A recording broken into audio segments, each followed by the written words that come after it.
नमस्कार मित्रों, आपका मित्र श्याम सुंदर हाजिर हूँ आज एक बार फिर संधि से संबंधित अगली वीडियो लेकर के।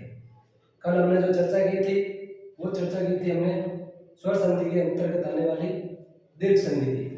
आज हम जो है उसे एक स्टेप आगे बढ़ते हुए स्वर संधि के अंतर्गत आने वाली दूसरी संधि की चर्चा कर रहे हैं और दूसरी संधि आपके वृद्धि संधि, जो स्वर के अंतर्गत आने वाली दूसरी मुख्य संधि है। अच्छा, वृद्धि संधि होती क्या है? तो वृद्धि का शाब्दिक अर्थ होता है बढ़ोतरी। वृद्धि का शाब्दिक अर्थ क्या होता है?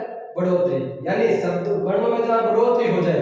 अब बढ़ोतरी का क्या मतलब है? तो बढ़ोतरी जैसे ए है, ए की बढ़ोतरी होकर के क्या हो रहा है? ऐ, और ओ है, ओ की बढ़ोतरी होकर के क्या हो रहा है? औ। बस वृद्धि संधि आपके इन्हीं दो वर्णों पर आधारित संधि है। ठीक है, तो सामान्य रूप से आप देख ही पा रहे हैं कि जैसे मैंने आपके सामने दो नियम प्रस्तुत किए हैं। वो दो नियम क्या है? बिल्कुल आसान है, आसानी से आप इसको समझ सकते हैं और बिल्कुल ही आसान तरीके से हम इसको सरल भी कर सकते हैं। तो सबसे पहले हमने देखा इसका पहला नियम हमारा क्या कह रहा है इसमें कि अ या आ के पश्चात, यानी आपके पहले पद का अंत अ या आ से हो और दूसरे पद की शुरुआत आपके होनी चाहिए ए या ऐ से, ए या ऐ से। ठीक है, तो दोनों को मिला करके हम क्या आदेश कर देंगे? ऐ। अच्छा, आपको एक बात का ध्यान रखना है कि अगर मैं ऐ की चर्चा कर रहा हूं तो ऐ जो है वो आपके व्यंजन वर्णों में हमेशा दो जो मात्राओं से दिखाया जाता है। जैसे अगर मैं कहूं क के साथ अगर ए मिला है तो इससे बनता है आपका के, लेकिन अगर मैं क के साथ मिला देता हूं आपके ऐ की मात्रा तो ये बन जाएगा कई। तो इसमें आपके दो मात्राओं से दिखाना है। तो इसका मतलब ये है कि जब ये वर्ण आपके किसी व्यंजन वर्ण के साथ मिलता है तो उसमें वो दो मात्राएं दिखाएगा।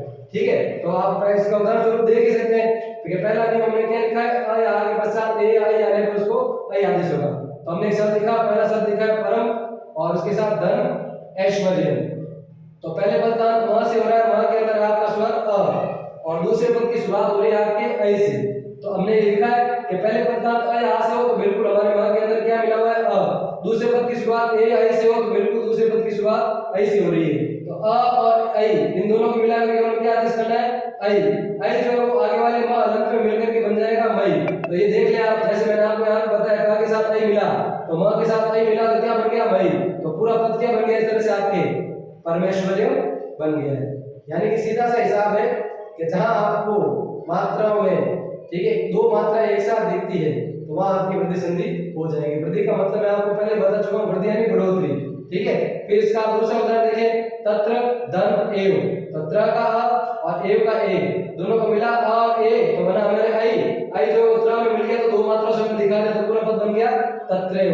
ठीक है, फिर यथा धन एव, यथा का आ और एव का ए, आ और ए मिलकर क्या बन गया? ऐ और पूरा पद बन गया आपके तथैव। उसी तरह अत्र में त्र का और एव का ए दोनों को मिलाया अत्र धन एव तो इससे आपका पद बन गया अत्रेव। तो ये जो पहले के 1 2 3 और 4 ये चार जो उदाहरण है आपके वो पहले नियम के हो रहे हैं। अ या आ के पश्चात ए या ऐ आने पर उसको ऐ आदेश हो जाता है। बिल्कुल आसान है, कोई दिक्कत है नहीं। आपको समझना है कि जब भी व्यंजन में आपके दो मात्राएं दिखाई जा रही है और उससे पहले आपके कोई, ठीक है, अ से अंत होने वाला पद है तो दो पदों को आपके मिला करके हमने ऐ को आदेश कर दिया है। उसके बाद हम इसकी बात दूसरे नियम की बात करते हैं। तो इसका दूसरा नियम बिल्कुल आसान है। ये पहले पद का उसमें भी अ या आ से हो रहा था, इसमें भी आपके पहले पद का अ या आ से हो रहा है। तो दूसरा नियम इसका कह रहा है अ या आ के पश्चात ओ या औ आने पर, अ या आ के पश्चात ओ या औ आने पर उसको औ आदेश हो जाता है। ठीक है, औ में भी आपको बिल्कुल आसान है, समझने में कोई दिक्कत होनी नहीं चाहिए। ठीक है, तो आप देखिए इसमें उदाहरण हमने क्या लिखा है कि पहला पद बन रहा है परम, परम के साथ हमने मिलाया औषधि, तो ब का अ और औषधि का ओ। तो हमने लिखा है कि अ के पश्चात अगर ओ या औ आएगा तो दोनों को हम औ आदेश कर देंगे। तो इस तरह से परम का म का अ और औषधि का ओ और दोनों को मिला के बन गया ओ और इस तरह से हमारा पद बन गया परमौषधि। ठीक है, सेम उदाहरण देखिए दूसरा इसका, तव धन औदार्यम। तो तव धन औदार्यम जब हमने किया तो व का अ और औदार्यम का ओ, तो अ और ओ मिलकर के बन गया औ और उससे पद बन गया हमारा तव औदार्यम। ठीक है, उसके बाद हमने तीसरा उदाहरण देखा इसका, मम का म का और औदार्यम का ओ और इस तरह से पूरा पद बन गया आपके मम औदार्यम। ठीक है, और अंतिम जो शब्द लिखा हमने वो लिखा है परम धन ओजस्वी। तो परम में ब का अ और ओजस्वी का ओ, और दोनों को मिलाकर के पद बनाया परमोजस्वी। तो सीधे सीधे इसमें आपके वृद्धि संधि में एक बात बताई गई है।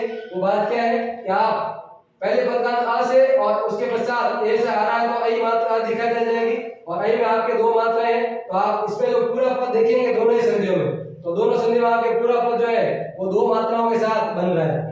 तो सीधे सीधे ये है कि वृद्धि का मतलब क्या हो गया, वृद्धि का मतलब आई और औ, और आई और औ जो है वो दोनों ही दो दो पदों से दिखाए गए हैं। ठीक है, तो ये मित्रों आपके वृद्धि संधि है, बिल्कुल आसान है। इस बिल्कुल आसान तरीके से मैंने आपको इसके लिए समझा दिया है। उम्मीद करता हूं कि आप ये चीज समझ गए होंगे।